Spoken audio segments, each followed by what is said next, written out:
Bem-vindos a mais uma live de terça e hoje a gente vai falar um pouquinho sobre o pós-operatório, sobre os trâmites que a gente precisa executar para poder participar deste processo que a gente já tem aqui algumas pessoas, inclusive pacientes que estão nesse processo de pós e entender que é um processo. O pós-operatório é um processo. O pós-operatório ele demora, o pós-operatório às vezes é frustrante, o pós-operatório ele demora um pouquinho para chegar. Então, primeira coisa que eu quero que vocês façam, aqui embaixo, coraçãozinho, clica ali, dá uma clicadinha de vez em quando, sempre que você vê o coraçãozinho, dá uma clicadinha, que vai ser bacana, que a gente vai avisar mais pessoas que a gente está aqui conversando, que o Instagram vai entender, olha, vamos espalhar esse conteúdo para as pessoas poderem entender que o pós-operatório é importante. Segundo, tem um aviãozinho também aqui embaixo que vocês podem clicar e enviar para os amigos de vocês e falarem, olha, a gente está conversando sobre cirurgia plástica, vamos estar falando sobre pós-operatório, sobre os trâmites da cirurgia, tirando dúvidas. Então também envia para as pessoas aqui dizendo que, olha, vamos lá.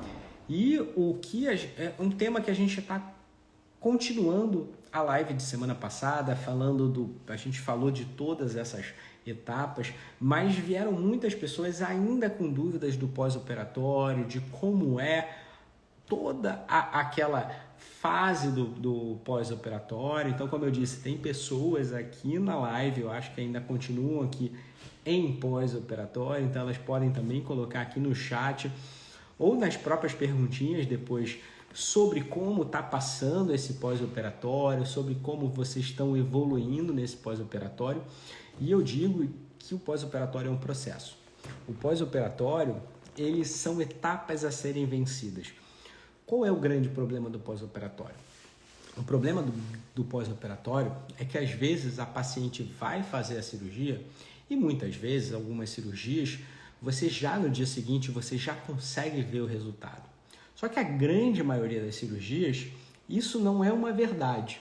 Então, quando a gente vai colocar a prótese, aquela menina que não tem nada de mama, que tem aquela mama bem assim de pré-adolescente, ela colocou a prótese e no dia seguinte, por mais que esteja inchado, por mais que esteja com aquela forma meio alterada, o pós-operatório, aquele pós-operatório imediato do dia seguinte, ele já vai ter aquele resultado diferente da cirurgia anterior.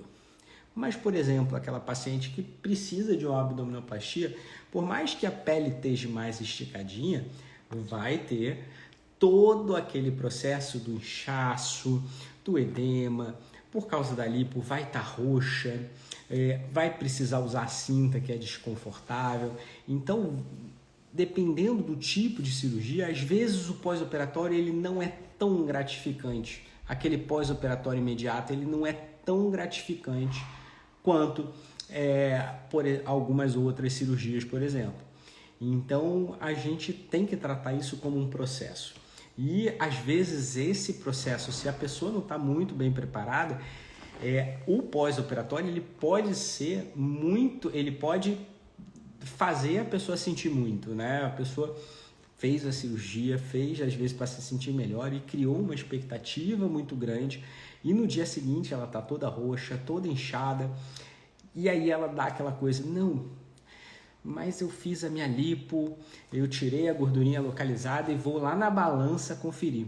E aí ela vai pesar e às vezes está mais pesada do que no dia anterior, ela está mais cheinha do que no dia anterior, ela está mais inchada do que no dia anterior, tá?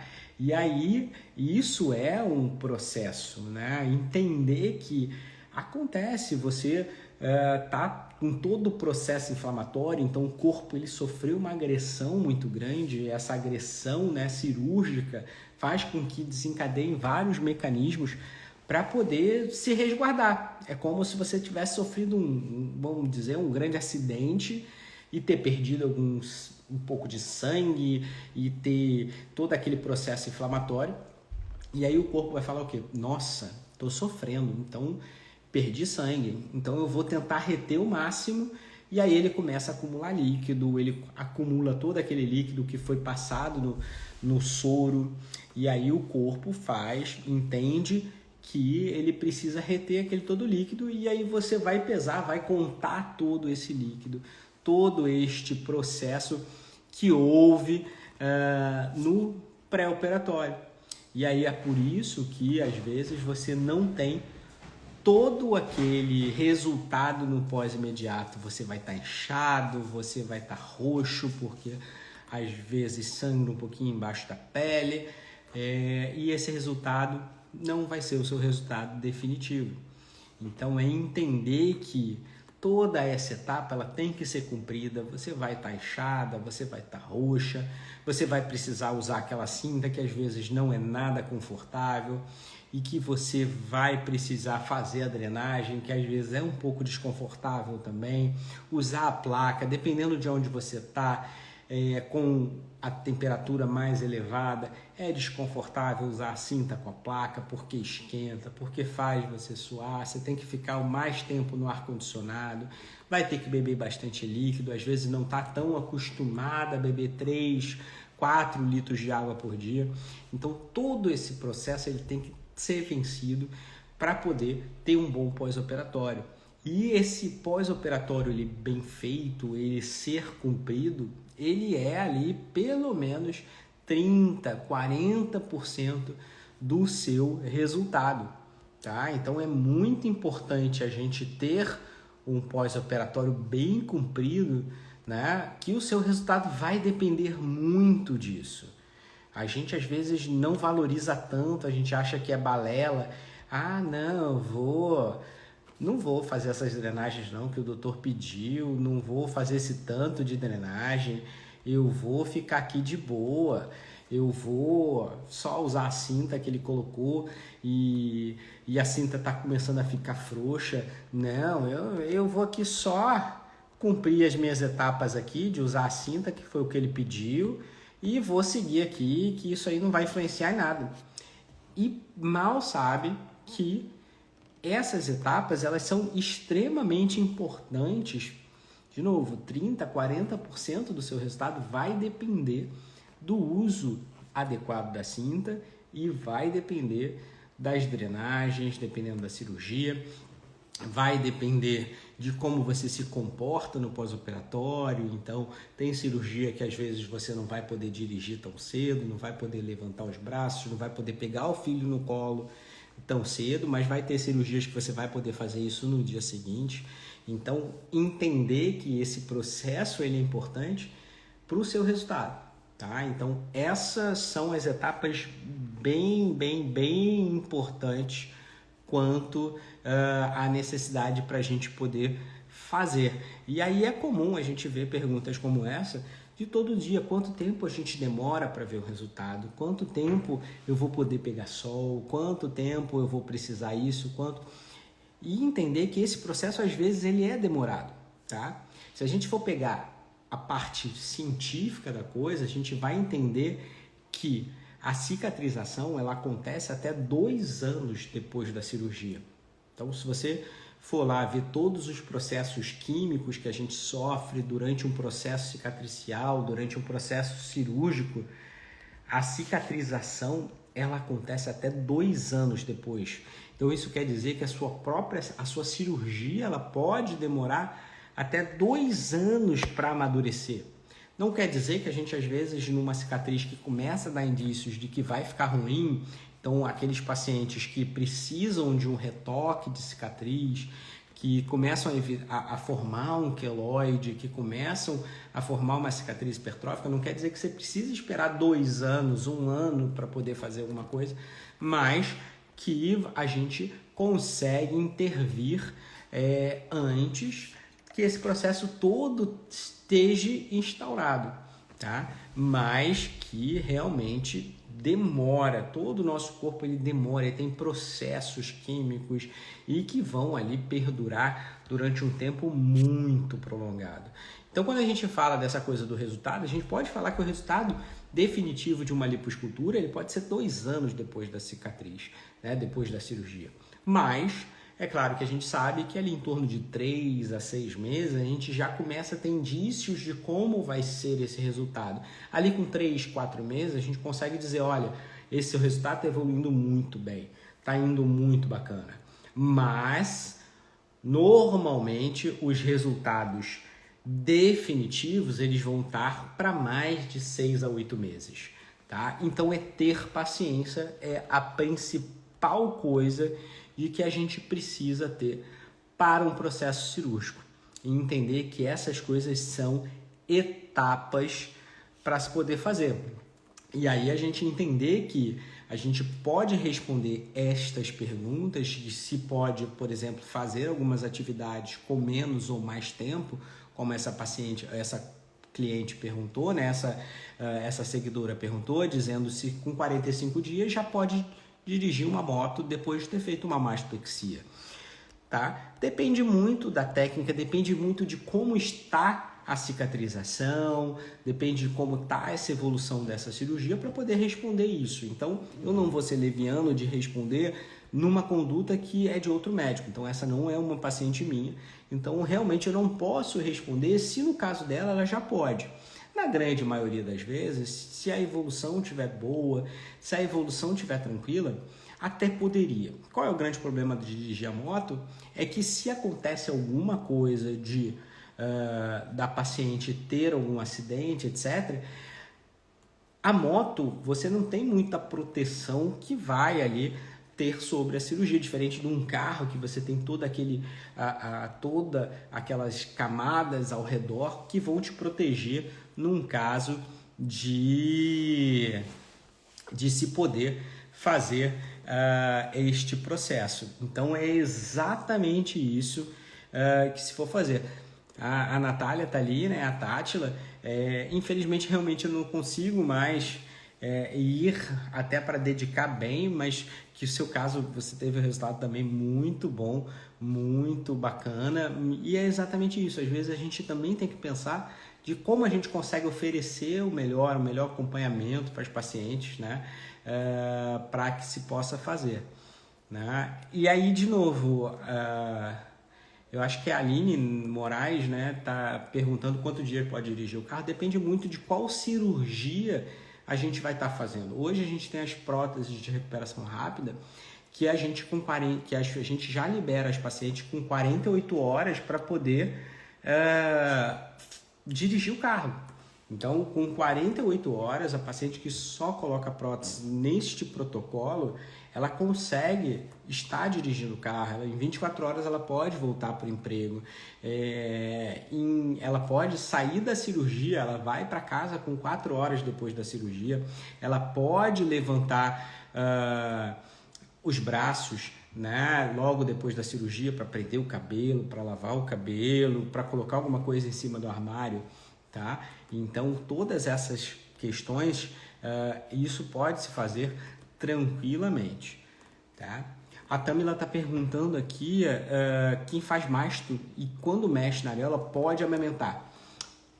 Na maioria das vezes, Tamila, sim. Tá? Existem 2 fatores quando a pessoa faz masto que podem sim atrapalhar a amamentação. O primeiro, que é o mais comum, é a sensibilidade.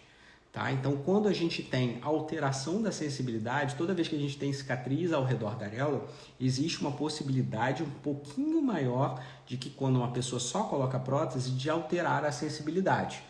Tá? Então, essa alteração de sensibilidade, a gente pode diminuir a sensibilidade e aí isso atrapalhar a amamentar. Não é um percentual grande. Normalmente a alteração de sensibilidade numa masto só, onde a gente sobe pouco a areola, essa alteração de sensibilidade ocorre em menos de 10% dos pacientes. Quando a gente tem uma ascensão, uma subida da areola, então a mama muito caidinha, aí sim essa percentual de alteração de sensibilidade aumenta um pouco. Então é a primeira coisa, porque o que acontece? Para poder amamentar e poder ter uma amamentação adequada, o nosso cérebro precisa entender que quando o neném pega ali e suga, ele vai liberar substâncias que são da sensibilidade, que correm ali toda a resposta nervosa, né, o sistema nervoso que vai no cérebro e o cérebro solta substâncias químicas, né, hormônios, que vão fazer com que a glândula mamária libere o leite. Então a sensibilidade daquela região, quando o neném sugar, ela tem que estar ok. Então ter alteração de sensibilidade é a primeira coisa que pode atrapalhar a amamentação, tá?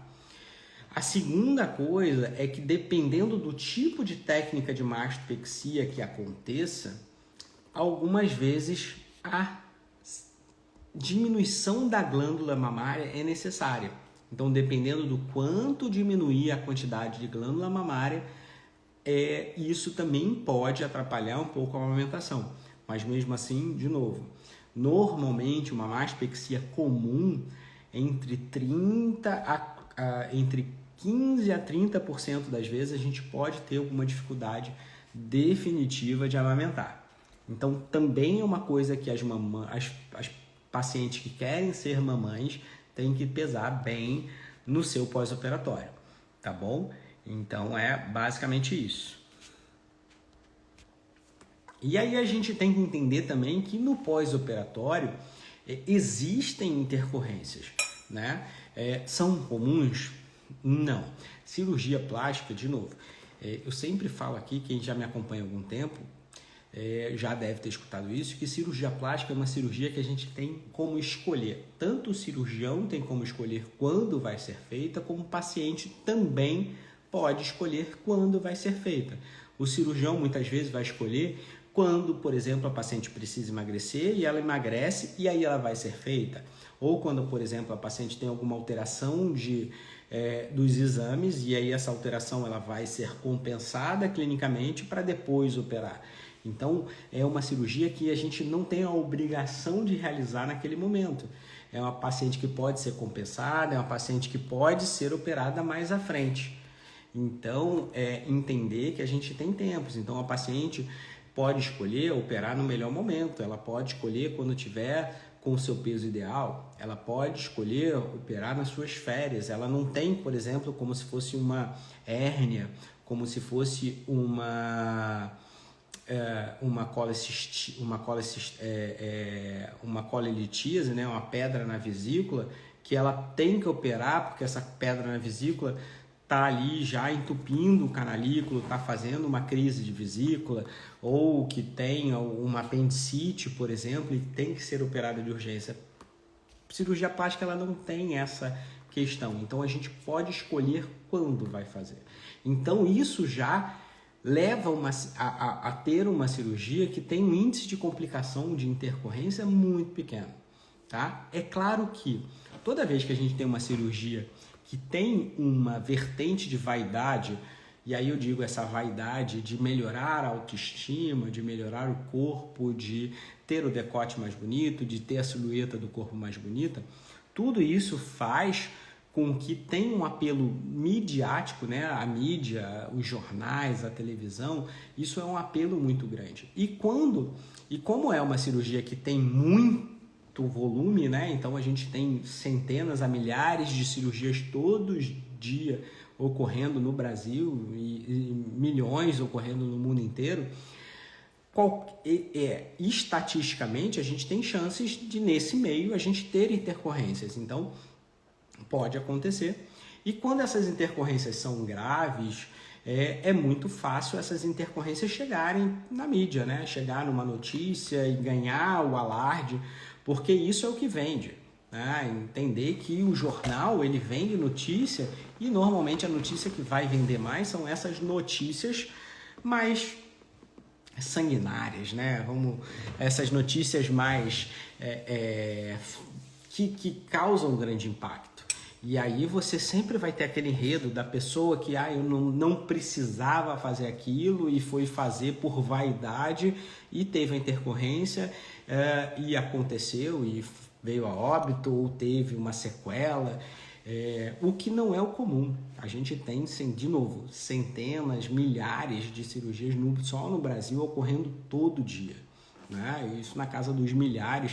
E são cirurgias que nos seus milhares vão ocorrer, começar e terminar muito bem, porque são cirurgias que não têm nenhuma obrigação. Então, normalmente, os médicos responsáveis, os médicos que estão com o objetivo de ter o melhor para suas pacientes, eles vão sempre objetivar em operar essas pacientes no seu top, no seu melhor momento. Então, estando no peso ideal, estando com os exames ótimos, sem criar nenhum risco maior do que só aquele risco cirúrgico para paciente. Tá? Então, essas intercorrências são muito pequenas. E as intercorrências mais comuns são as mais comuns de qualquer cirurgia, como ponto que abre, né? Que a gente chama de decência cirúrgica, só um nome bonito para ponto que abriu ou ponto que inflamou, ou hematoma. Então, normalmente hematoma se acontece por um vasinho que ficou sangrando ou que não foi tratado, ou que a paciente no pós-operatório às vezes abusou um pouquinho e aí esse vaso aumentou a pressão e aí esse vaso veio a sangrar. Então, são tipos de complicações simples, tipos de intercorrências simples que não vão normalmente acarretar numa alteração grande no resultado, tá? E que vão se resolver na maior parte das vezes sem necessidade até de uma nova intervenção cirúrgica. Então, é entender que cirurgia plástica ela é para ocorrer muito dentro dos limites da possibilidade. E a locutora Joyce Oliveira, olha que bacana, tomara que seja a sua profissão de locutora, bem bacana essa questão de comunicação, está perguntando que se existe técnica de preencher o seio com gordura e se faz. Sim, normalmente, Josi, essas técnicas, como elas às vezes são bem divulgadas aqui no Instagram, na internet, como às vezes muito fantásticas, né, de que não vai precisar de prótese, etc. Mas ocorrem às vezes exageros nessas notícias, tá? Qual é a gente consegue aumentar a mama com gordura? Consegue. O problema é que a gordura, por exemplo, você pega uma mama gordurosa hoje, sem fazer um aumento, normalmente é uma mama que tem uma consistência mais molinha. A gordura, ela não tem uma consistência firme. Então, ela consegue aumentar, mas ela não consegue dar sustentação. Então, por isso que a gordura, ela não consegue dar um resultado de prótese, ela não consegue dar aquela firmeza na mama, tá? Então, esse é o primeiro ponto. A gordura, ela sim consegue fazer pequenos aumentos, principalmente naquelas pacientes que não querem uma prótese e que vão usar o próprio tecido mamário para dar alguma forma, e a gordura ela serve como se fosse um acabamento, um arremate final da cirurgia, mas ele não consegue aumentar a mama além daquele tamanho que a paciente já tenha, tá? Então esse é o primeiro ponto. Hoje a gente tem usado muita gordura como complemento das próprias cirurgias, onde a gente usa a prótese também, que a gente chama de aumento misto, tá? Esse aumento misto ele serve exatamente às vezes também para dar esse acabamento final para se poder fazer, tá? E a Roberta está complementando isso, dizendo que a gordura ela funciona como célula-tronco. Isso ainda é muito controverso, a gente ainda não tem estudos que consigam afirmar completamente essa questão, mas a gente tem concentrados de células-troncos nessas gorduras enxertadas, sim, Roberta. Hoje, os principais estudos até de células-troncos, muitas vezes eles vêm da origem das gordurinhas retiradas e principalmente da lipoaspiração e das gordurinhas das abdominoplastias, daquela capa de pele retirada. Alguns estudiosos vão lá, pegam aquela capa e vão estudar células-troncos nessa gordura. A gordura, sim, ela é rica em células-troncos. Só que isso também é uma coisa um pouco midiática também e ainda precisa ser muito estudado, porque não adianta ter células-troncos que essas células elas não são ativadas, porque uma coisa é você ter célula-tronco e essa célula-tronco ela vai permanecer lá junto da gordura. Outra coisa é essas células-troncos conseguirem ser ativadas a se transformar em outros tecidos e sim eles deixarem de ser células originárias, tronco ali da gordura, e, por exemplo, virar músculo, virar tecido glandular, tecido mais firme. Então, isso é o que ainda não se consegue fazer com essa gordura, tá? A gente entende que se fala muito nisso, mas ainda é uma coisa muito se engatinhando, mas ainda não se consegue ativar essas questões. Inclusive, também tem questões aonde se questiona muito se essas células não aumentam o risco de neoplasia, né, de câncer no futuro, mas sabe-se que essas chances são muito pequenas. Mas são todas questões que têm que ser levantadas para muitos estudos posteriores, tá? A Camila está perguntando quando ocorre a necrose da areola. Pode ser erro médico, o paciente saudável e não fuma? Olha, assim, é claro que vocês podem pensar, o Matheus vai falar que não e ele está querendo defender a classe, mas na verdade é não.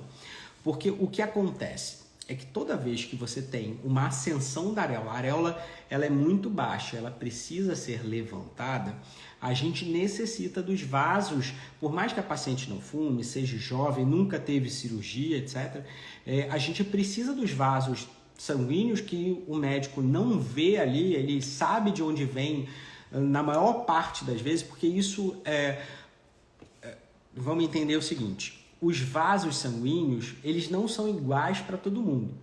O que existem são, a gente sabe aonde a maioria das pessoas vão, estatisticamente ali, alguns estudiosos foram lá, pegaram pessoas que morreram e foram lá e viram, olha, na maior parte das vezes o vasinho sanguíneo vem aqui por cima, e isso é em 40% dos pacientes, mas em outros 20 ele vem pelo lado, em outros 10 vem pelo meio e outros 5 vem por baixo. O que acontece é que a gente, naquele paciente, a gente não sabe. Como a gente estima que venha mais por cima ou que venha mais por cima e pelo lado, a gente tenta preservar as conexões nessas regiões. Mas naquela paciente pode ser que a prevalência dela não venha pelaquela região. Isso a gente não tem como estimar, não tem exames que vão mostrar isso, tá? E aí isso faz com que a subida da areola é um risco que aconteça. Na maior parte das vezes, é um risco que não é tão grande. Na mastopexia, não é um risco tão grande. Nas reduções de mama, onde a gente tira muito tecido, esse risco é um pouco maior.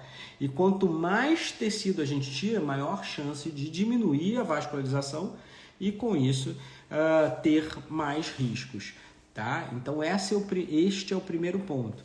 E quando sobe muito a areola, ainda tem o tecido que vai sair de uma posição para outra e esse tecido ele pode dobrar. E essa dobra de tecido pode fazer como se fosse um cotovelo no vaso e aí isso fazer com que o fluxo, né, o sangue passe com fluxo menor e às vezes não seja suficiente para nutrir.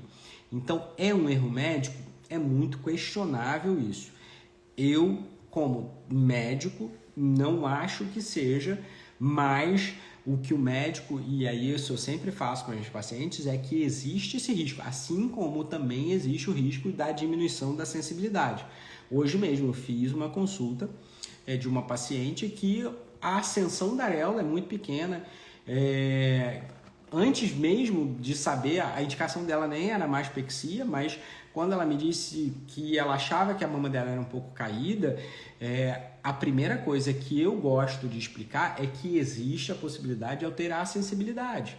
Quando a gente só coloca a prótese, eu também falo, olha, não é comum, não acontece, é um percentual muito pequeno, mas pode acontecer de alterar a sensibilidade. Então, também na mastopexia é uma conduta minha de sempre falar, olha, existe isso, é uma possibilidade pequena, não é comum, mas pode acontecer.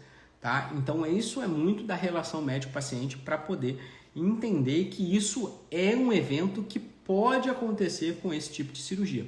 Por isso que eu digo que essas coisas têm que ser conversadas e que a paciente tem que colocar sempre na balancinha. O quanto a mama teve a sua queda e o quanto isso incomoda para poder suplantar o risco de poder correr o risco de fazer essa cirurgia. Então isso é o mais importante, é entender essa balança de o quanto eu quero resolver o meu problema e eu me colocar nessa situação de ter um problema como esse, mas, por exemplo, ter um problema na minha cicatriz, ter outro problema qualquer que outro, tá? A Roberta está perguntando aqui, muda muito o comportamento da enxertia do seio e do bumbum? O bumbum, ele tem a tendência de ter uma absorção maior, até porque a gente usa concentrações de gordura maiores.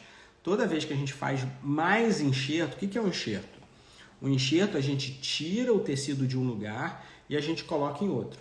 Esse tecido que a gente tirou do lugar, essa gordura que a gente tirou do lugar, ela não vem vasinho sanguíneo, né? Ela não tem ali a irrigação que vai dar vida para ela. A gente coloca ela lá no lugar, entremeado no tecido, e a gente precisa que aquele tecido dê o nutriente para aquela gordura que entrar. Então, quanto mais coisa você coloca, mais chance daquela gordura morrer, porque não vai ter nutriente suficiente para aquilo tudo. Então, no bumbum, como se coloca mais, a tendência é a gente ter maior absorção. No seio, a tendência é ter menos absorção, porque a gente não coloca tanta gordurinha, tá? Então, por isso que no seio a gente coloca mais para dar uma forma muito bacana. Olha, a Bittencourt está falando, obrigado, a paciente minha, bacana, a paciente ótima, que teve aí, está curtindo o seu resultado.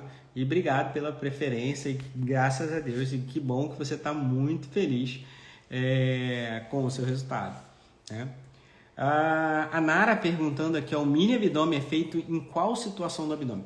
Normalmente o mini abdômen, ele é feito quando a gente tem um pouco de flacidez, principalmente na parte de baixo do umbigo, tá? Então, paciente que tem flacidez acima do umbigo, o mini abdômen ele não vai ser tão eficiente.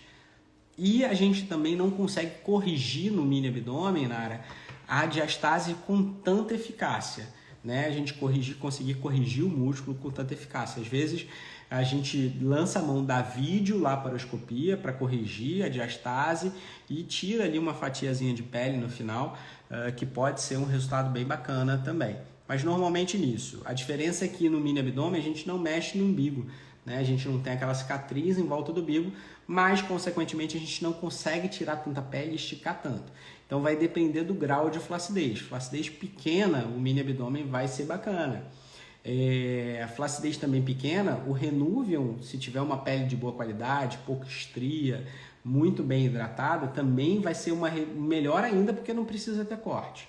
Agora, paciente que já tem uma pele mais ruinzinha, muita estria, flacidez maior, flacidez acima do umbigo, aí a abdominoplastia clássica, aquela que tira o umbigo, né, que tem cicatriz dentro do umbigo, ela vai ser melhor. A Mari falou que fez uma braquioplastia, mas a cicatriz alargou. É possível refazer sem retirar mais pele, lipando e consertando a cicatriz? Bom, tirar a pele vai tirar, porque para consertar a cicatriz precisa tirar um pouco de pele, tá? O Renuvium, ele pode ser uma possibilidade, mas vai depender muito da qualidade da sua pele.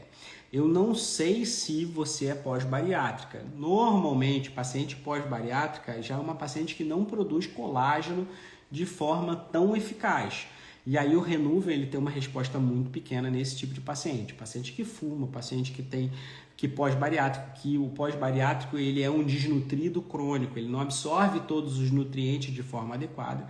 Então ele faz com que a gente tenha resultados nessas tecnologias que ajudam a produzir colágeno, e não é só o Renuvium, o BodyTite, a radiofrequência, os bioestimuladores como Radiesse, Sculptra, o ultrassom microfocado, eles não vão ter respostas tão grandes, tão boas nos casos desses tipos de paciente mais idoso, acima dos 55, 60 anos, que já começa a diminuir a produção de colágeno, paciente que tem alterações hormonais, que tirou o ovário e que não faz reposição hormonal, então são pacientes que não vão ter uma produção de colágeno de forma tão eficaz, tá? Então esses casos vão ser muito, muito, muito, muito bom.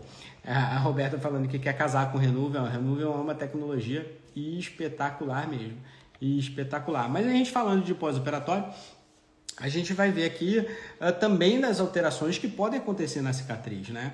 A abdominoplastia para clarear. Abdômen é uma cicatriz que tem uma tendência muito grande para poder pigmentar. É uma cicatriz que tem uma tendência de escurecer com muita facilidade e às vezes demora. O melhor remédio para a cicatriz muitas vezes é o tempo, tá? Então é tendência, assim como na cesárea, no início ela fica escurinha, a abdominoplastia também, ela tem a tendência de ficar mais escurinha e com o tempo ela vai clareando. A gente normalmente usa medicações para ajudar esse processo que aconteça mais rápido. Mas em média, até uns 8 a 12 meses, de 8 meses a 1 ano, ela vai ficar mais pigmentada e depois disso ela começa a clarear, tá? Então ela demora um pouquinho. Pacientes que têm a pele já mais pigmentada, então pacientes que forem mulatos, negros, têm uma tendência dessa cicatriz ficar bem mais escura. E depois de um tempo, elas voltam a clarear e ficar mais próximo do cor da pele. A tendência da cicatriz ela é ficar sempre mais branquinha com menos, porque a cicatriz ela não tem tanto melanócito, que são as células que dão cor na pele. Então ela tem uma tendência de ser um pouquinho mais clara depois de um tempo, né? A Ana Paula está perguntando se na correção da cicatriz consegue diminuir. Não, tá? Muitas vezes na correção da cicatriz, pelo contrário. Se a gente tem que tirar a cicatriz e fazer uma cicatriz nova, muitas vezes essa cicatriz ela vai aumentar, tá? Então ela pode aumentar o comprimento.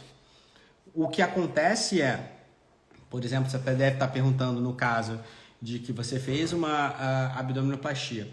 Apesar de aumentar dessa cirurgia, até na mama também, neste caso, ela não vai ter a tensão, né? Não vai puxar tanta pele quanto foi a cirurgia inicial. E aí o que acontece é que a gente tem menos tensão, a tendência da cicatriz ela ser menor. É melhor, mas ela vai aumentar. Toda vez que a gente tira uma cicatriz, a gente tira toda ela, então a gente faz a cicatriz por fora dela e, consequentemente, essa cicatriz ela acaba aumentando, tá bom? Deixa eu ver outras perguntinhas aqui. Essa aqui foi feita hoje, aqui, olha. Qual a probabilidade de ter uma trombose, embolia pulmonar no pós-operatório? Não é grande, tá? É uma possibilidade muito pequena. Em menos, provavelmente, numa cirurgia de prótese, é muito raro mesmo, tá? É uma probabilidade de menos de 1%. A gente vai dizer ali de 0,0 alguma coisa, tá? Porque é uma cirurgia rápida, normalmente são pacientes jovens, normalmente são pacientes, de novo, cirurgia plástica não é para correr risco, então são pacientes que têm seus exames normais, são pacientes que têm uma boa saúde, que não fazem uso de medicação. Então tudo isso prevalece para você ter cirurgias com menos risco.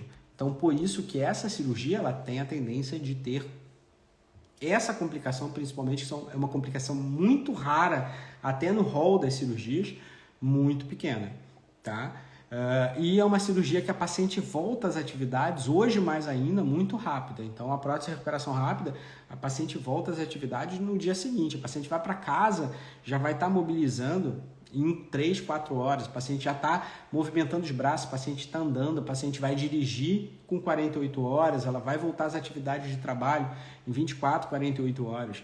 Então, que faz com que o sangue continue circulando muito bem, e faça com que essa chance seja muito pequena. Nas cirurgias onde a paciente precisa ficar mais calminha, né, mais parada, essa chance ela é maior. Então, por exemplo, na cirurgia, por isso que as cirurgias maiores elas são muito mais arriscadas, como por exemplo a cirurgia tripla, que a paciente vai precisar, porque ter operado o abdômen, ter feito lipo nas costas, a mama, vai deixar a paciente mais quieta. A paciente não vai, por causa da dor, por causa do desconforto, ela vai ficar mais paradinha.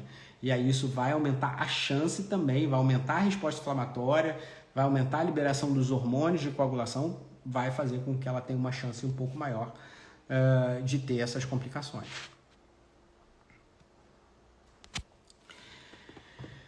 Paciente 4 meses de abdominoplastia falando que em cima do monte de Vênus fica alto e duro. Normalmente esse alto e duro, pelo que eu estou entendendo, deve ser muito próximo à sua cicatriz.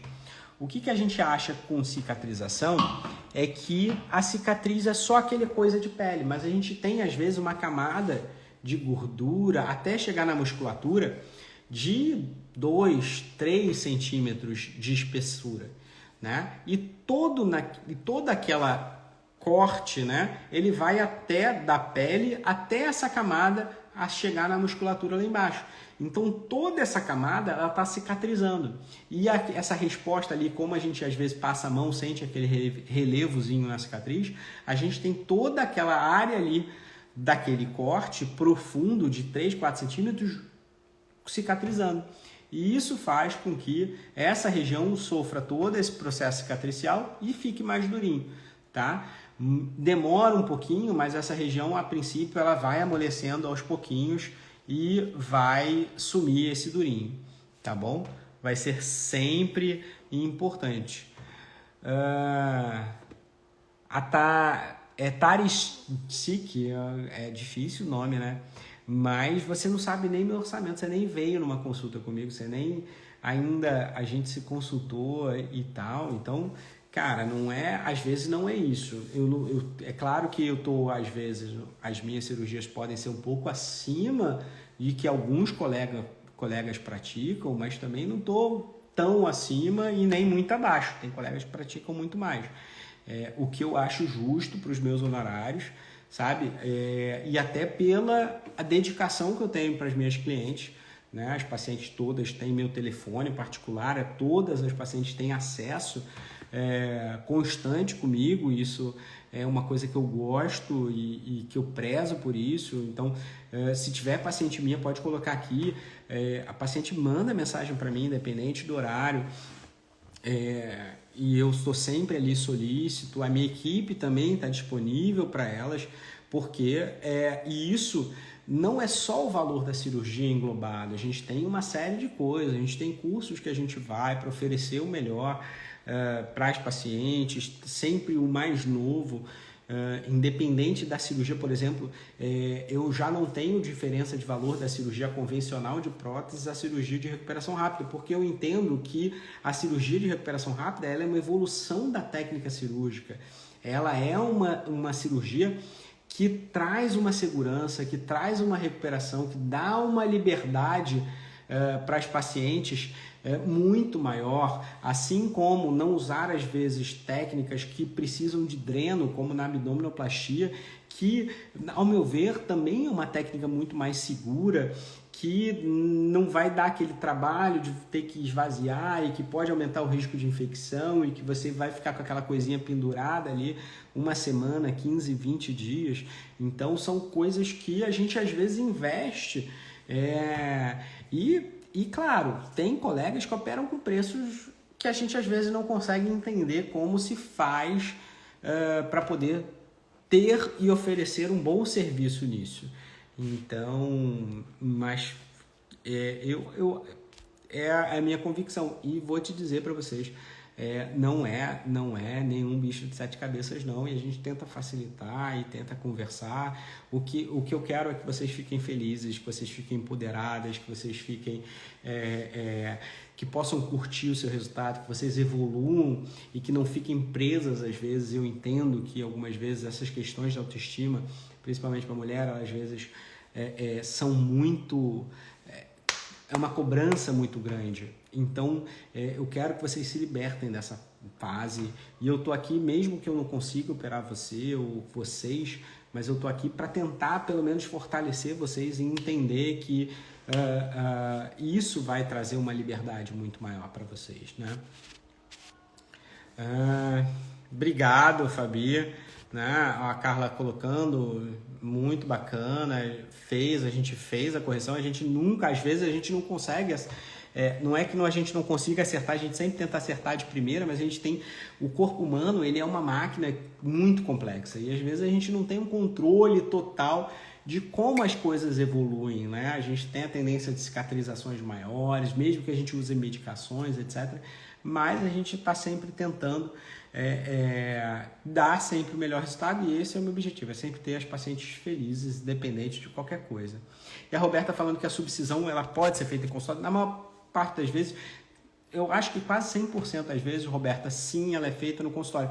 A gente faz no centro cirúrgico, por exemplo, na cirurgia primária, a lipoaspiração, quando a gente vai ali numa área de celulite, até para fazer o enxerto depois, é um tipo de subcisão, a gente solta aquelas aderências que a celulite faz para poder liberar a pele e ela expandir, tá? Então, mas as subcisões posteriores, uma cicatriz que é presa, uma celulite para poder soltar, as subcisões na face de acne, elas são feitas no consultório, sim, tá bom?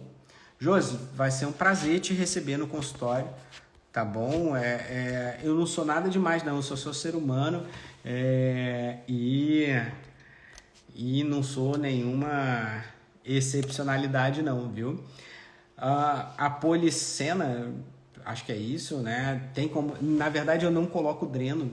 Eu acho que deve ter mais de 10, 12 anos que eu não coloco um dreno no abdominoplastia. Tá? Não. Minhas pacientes de abdômen, eu acho que não lembro a última que eu precisei, eu acho que deve ter por aí mesmo, quase 10 anos que eu não uso. Lipoaspiração, algumas vezes eu precisei, mas casos raríssimos, eu acho que também já tem muito tempo que eu já também não uso. Tá? Então, não uso dreno, e eu posso falar isso categoricamente, que não uso dreno na abdominoplastia. Né? A Josi de Paula, a Josinha aqui colocando que não uso mesmo não. Né? É isso, Ana.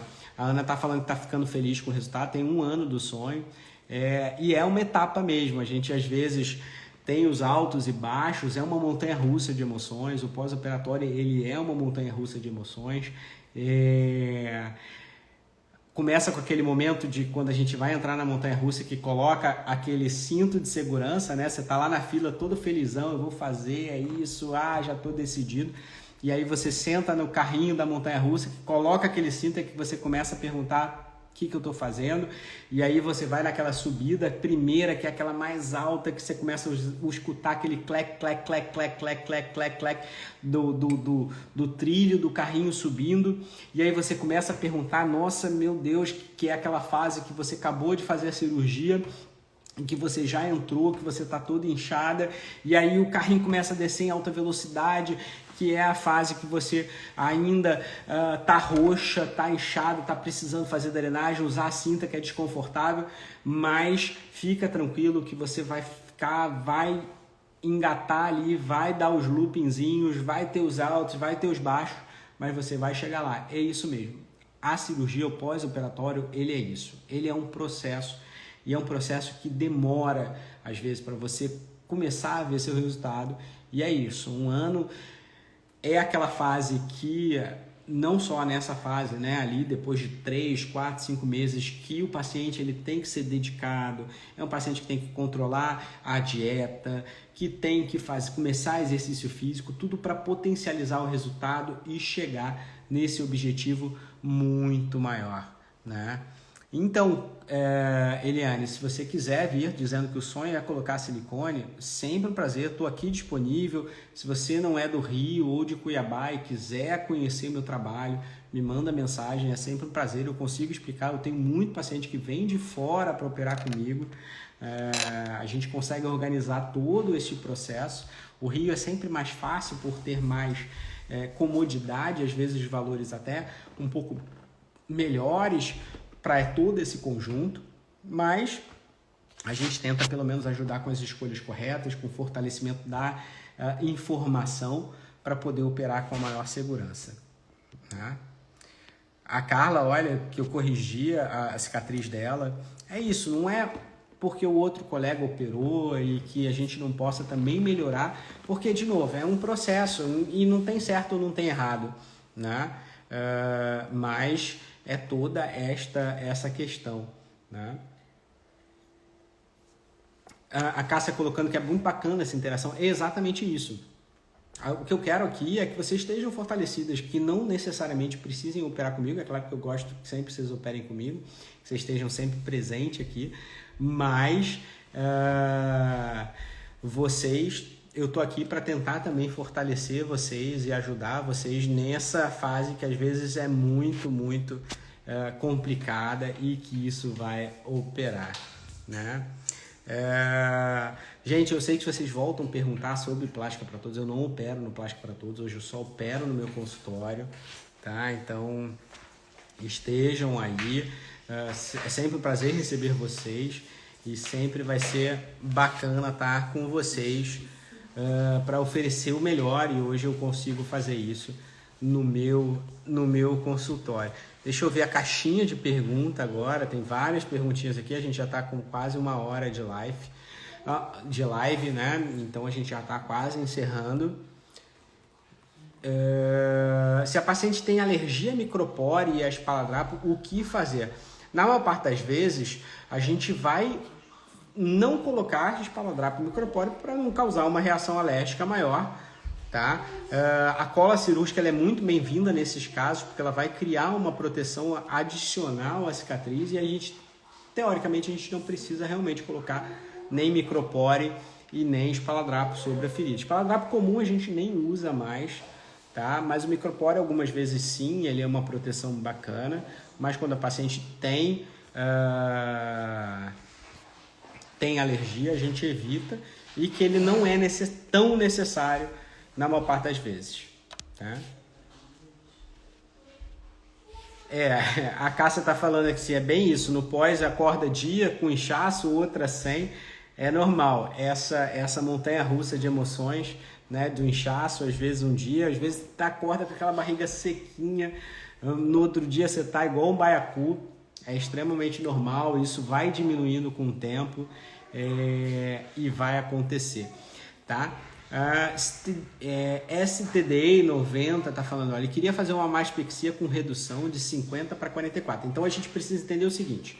Bom, mastopexia é quando a gente fala só no levantamento da mama ou que a gente está levantando com aumentar. Na verdade, o que você está falando é uma redução mamária, tá? A redução mamária, às vezes, ela tem uma limitação um pouquinho maior de movimento, tá? Porque a gente precisa de cicatrizes e a tensão da cicatriz ela acaba ficando um pouquinho maior.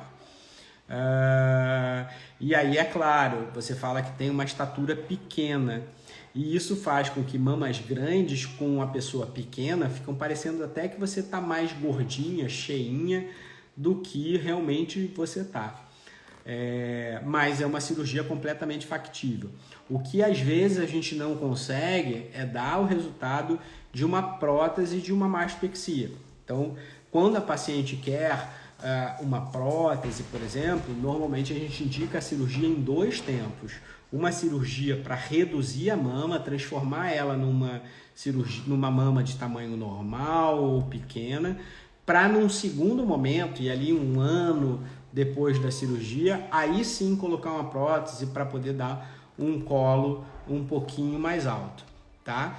E normalmente evolui desta forma, tá? Mas numa redução de mama, a prótese de início, ela às vezes pode atrapalhar, tá? A Margarida perguntando se eu faço reparo, já teve até paciente que já falou aqui, vai depender do caso, na maior parte das vezes sim, tá? E aí é entender que cirurgia secundária, então uma cirurgia que você já sofreu e aí você precisa de alguma coisa para melhorar esse resultado, ela às vezes pode ser limitante, tá? Então a gente precisa ver bem, ter bem programado todas as etapas que precisam ser feitas para tentar oferecer o melhor resultado. Pelo menos eu converso bem com a paciente, explico para ter uma expectativa dentro da realidade, porque às vezes esse resultado que você possa estar tendo é um resultado dentro da expectativa de como você era para a sua cirurgia anterior. Pode às vezes melhorar? Sim, então é isso que precisa ser conversado e a gente precisa ter as coisas sempre dentro das melhores expectativas. E a Tati, que trabalha comigo, está aqui falando, dia 28 a gente tem o Beauty Experience em Cuiabá, então dia 28. Beauty Experience são as consultas de primeira vez que eu tenho, onde a gente cria toda essa experiência da consulta, a gente tem música ao vivo, tem lá uns quitutezinhos, tem os linkzinhos para receber vocês da melhor forma possível. E dia 28 a gente tem um dia inteiro só de consulta de primeira vez, então os pacientes vão lá comigo, a gente tem uma consulta perto do tradicional, então eu acho que essa primeira experiência é muito bom, vocês vão lá me conhecer pessoalmente, nas cirurgias que a gente consegue fazer, por exemplo, na prótese de mama, a gente consegue fazer a simulação em 3D, onde a paciente coloca o óculos virtual e consegue ter uma ideia de como seria a mama, porque isso ajuda a escolher o tamanho da prótese, a gente tem toda aquela expectativa e a gente tem essa interação que é bacana de se conhecer pessoalmente, de entender a sua expectativa dentro da cirurgia e então dia 28 a gente está lá, tá? E a Thaís está perguntando em qual hospital eu atendo. Na verdade eu atendo no meu consultório, que fica na Clínica da Mulher, no Concil, tá? Fica numa área bem tranquila, ali perto do SBT, né? Perto do Grupo Gazeta. O meu consultório é bem pertinho, mas eu não atendo em hospital. Na verdade, a gente dá algumas opções de hospitais na qual eu opero. Uma parte das vezes em Cuiabá. E em Cuiabá eu opero no Vale, opero no Santa Rosa, opero no Fêmea, tá? Então, e outras opções também. Mas dependendo da cirurgia, a gente escolhe ali e ajuda a escolher quanto a isso, né? Mas eu opero no Rio também, na maior parte. Eu falo aqui Cuiabá, porque também tem uma boa interação com os pacientes, mas eu estou no Rio a maior parte do tempo.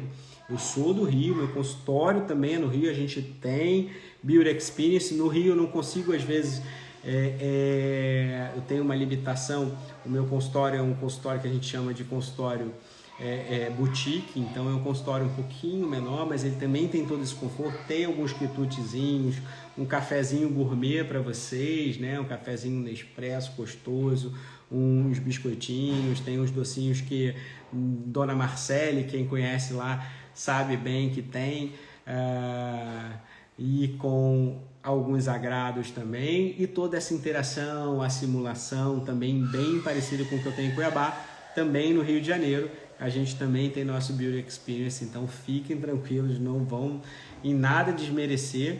E se vocês quiserem, lá na minha bio, tá? É só vocês entrarem lá na minha bio, que é aquela página principal do Instagram, tem um linkzinho ali, se vocês clicarem ali, vai para uma segunda página. A primeira opção lá marque a sua consulta ou quero fazer uma consulta com o Dr. Matheus, e só clicar ali, vai para um formulário onde você vai colocar seus dados e alguém depois, logo depois, se você preencher ele até o final, você vai colocar ali o seu nome, o seu e-mail e a gente vai entrar em contato com vocês para explicar como é que funciona, para vocês virem presencialmente comigo no meu Beauty Experience ou a gente fazer uma consulta de forma online e a gente conseguir conversar e esclarecer, tá? Para vocês poderem vir operar comigo no Rio ou em Cuiabá, e vai ser sempre um prazer estar com vocês, né?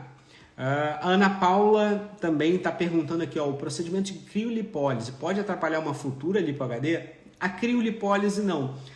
Algumas vezes as enzimas, elas podem atrapalhar mais, tá? O que a gente não pode, nem a criolipólise nem as enzimas, é fazer muito precoce, porque elas geram uma certa reação inflamatória na região. Então a gente precisa passar dessa resposta inflamatória para poder a gente poder fazer esta cirurgia. Tá? A Ludmila está perguntando se eu atendo em BH. Hoje não atendo, ainda não tenho previsão de retorno a BH. Tá? Então neste momento, Ludmila, somente no Rio e em Cuiabá. Tá? Eu tô com um reloginho já contando para mim, eu tenho 1 minuto e 33 segundos para a gente poder terminar nossa consulta. Então a Carla, de novo, Carla, é exatamente como eu te perguntei, como eu falei, para a gente marcar a consulta, vocês podem ir lá na minha bio, tem um link, é só clicar lá e lá tem no link, a primeira opção é marcar uma consulta com o Dr. Matheus, ou podem me mandar mensagem direct, tá? Mensagens no privado, que eu passo o contato das pessoas, dos meus colaboradores, para a gente poder marcar uma consulta, e vai ser sempre um prazer de receber vocês no meu consultório. Gente, 50 segundos para encerrar, então antes que a gente caia, Eu vou encerrar por aqui a nossa live para eu conseguir jogar ela no feed e vocês conseguirem rever ela. E fala para as amigas que quem não conseguiu participar hoje, que venha e assista a live. Terça-feira que vem temos mais uma... Terça-feira eu acho que eu não vou conseguir fazer, porque eu tenho uma cirurgia que vai provavelmente chegar no horário da live, mas se der, nos encontramos na live de terça. Rina, é sempre um prazer estar aqui, sua evolução está sendo ótima, parabéns. 15 segundos. Meninas, Miriam também, teu resultado está muito lindo. E meninas, sempre um prazer. Semana que vem, se Deus quiser, estamos de volta. Se não, a gente marca